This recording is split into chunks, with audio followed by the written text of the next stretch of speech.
Boa noite, meu nome é Rebeca Carolina da Silva Carvalho, estou cursando o curso Ciências Contábeis e essa é a minha atividade prática para a disciplina História do Desenvolvimento. Eu decidi fazer o vídeo e vou falar sobre o tema Desenvolvimento e Cultura. Vou falar um pouco sobre o conceito de desenvolvimento. O conceito de desenvolvimento começou a surgir em meados do século XVII, através da Revolução Industrial. Tal revolução aconteceu de forma gradativa, trazendo uma série de acontecimentos, principalmente porque foi a partir dela que foram implantados vários métodos de transição da forma de produção artesanal para a produção por máquinas.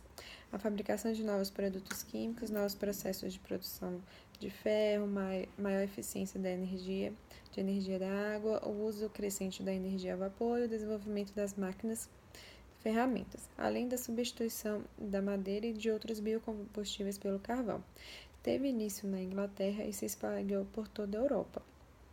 Antes da Revolução Industrial era tudo pelo sistema feudal, vamos dizer assim, né? E aí, pela Revolução Industrial foi quando começou o surgimento das máquinas.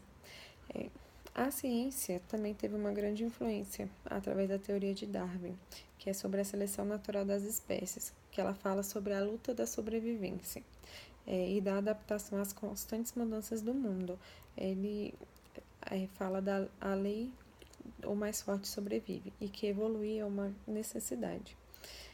A história do Brasil ela já é conhecida por todos. Quando o Brasil foi descoberto, era uma terra habitada por índios, na qual não tinha nenhum conhecimento.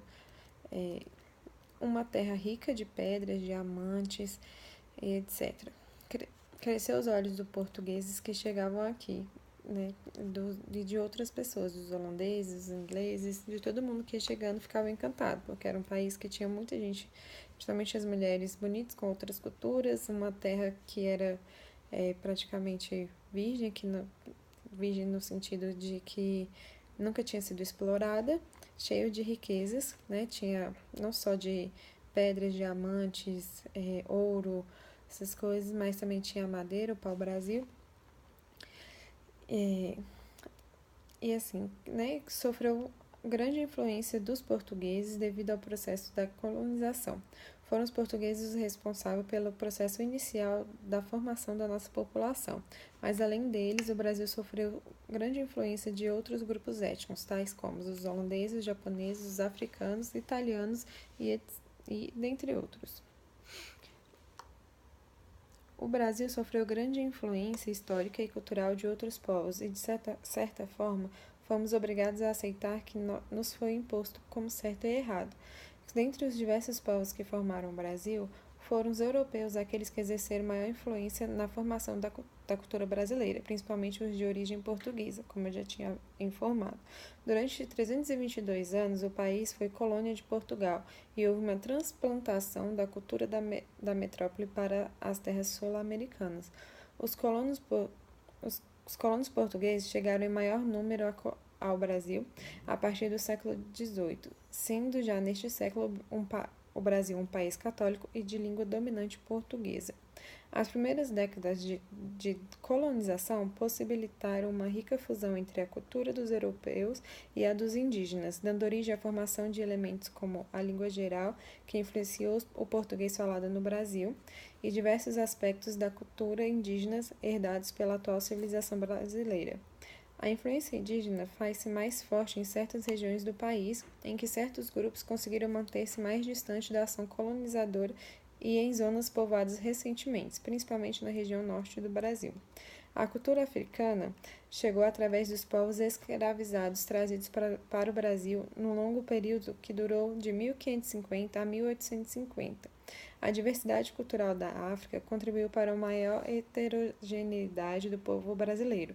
Os próprios escravos eram de etnias diferentes, falavam idiomas diferentes e tinham tradições distintas. Assim como a indígena, a cultura africana foi subjugada pelos colonizadores, sendo os escravos batizados antes de chegarem ao Brasil. Na colônia, aprendiam o português e eram grupos como os escravos das etnias Auca e Nagô, de religião islâmicas.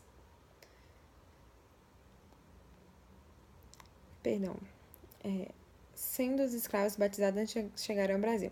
Na colônia aprendiam português e eram batizados com os nomes de portugueses e obrigados a converter-se ao catolicismo. Alguns grupos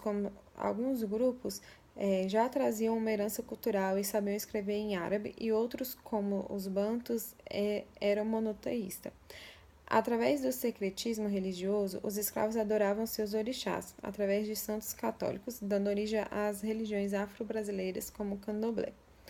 Os negros legaram para a cultura brasileira uma enormidade de elementos, na dança, música, religião, cozinha e no idioma. Essa influência faz-se notar em praticamente todo o país. Embora em certas zonas, mais no Nordeste, como Bahia e Maranhão, a cultura afro-brasileira é a mais presente. De todo modo, tudo o que vivemos contribuiu de forma positiva e negativa para o país que temos hoje. Passamos por constantes mudanças ao longo da vida e continuaremos a passar até o fim dos tempos. Devemos estar sempre dispostos a nos adaptar e mudar conforme o mundo muda. O Brasil colônia, diferente das etnias indígenas africanas, alcançou, através de uma civilização agrária, urbana e rural, graças às instituições socioculturais europeias.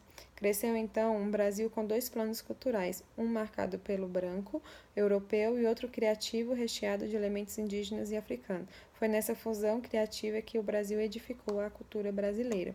Então, temos um país diversificado que sofreu influência de vários países, desde os ricos desde os mais ricos aos mais pobres.